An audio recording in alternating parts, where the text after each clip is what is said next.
Welcome back to Graffys Game Day video Hoopla. Little recap of last week. We managed to get our first win at home against Adelaide, a tough opponent who'd beaten us 2 weeks beforehand at Adelaide. We made great adjustments defensively and on the possession game. Jess Bibby really stepped up and fired for us. We brought her back off the bench and she got rolling and really hit a momentum-winning three-point shot to kick us ahead in the last quarter. Natty Hurst and Abby Bishop got better for us, and as a team we were just much more urgent and desperate, and it really made a difference in the way we performed. This week it doesn't get any easier for us. We play the top team, Dandenong, who are currently undefeated.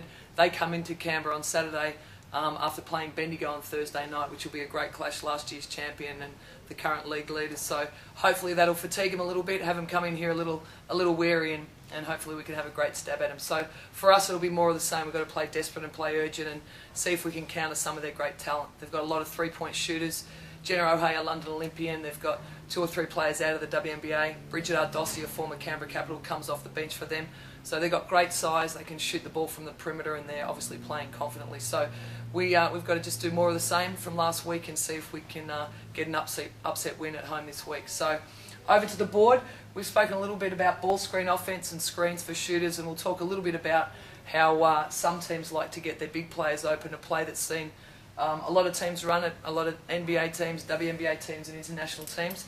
And it's traditionally called a horn set, where you'll have a handler here with the ball and your 2 big players up high and offered shooters sitting in the corners here. The idea is that one of the big players will set a ball screen here for the guard, and this is really trying to get the big defender to help onto the point guard.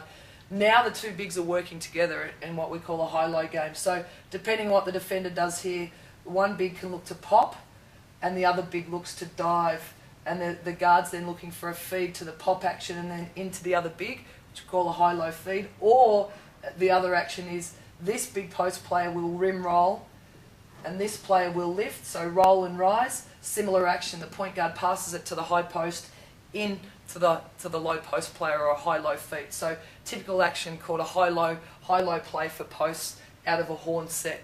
That's a little bit of board action for you this week. We'll have more coming to you next week, and we hope to see you at the game. It's 3 o'clock at the AS Arena. It's live on TV as well, but we'd rather have you at the game screaming for us against the top of the table Dandenong Rangers, who we think we've got a little bit of a shot at.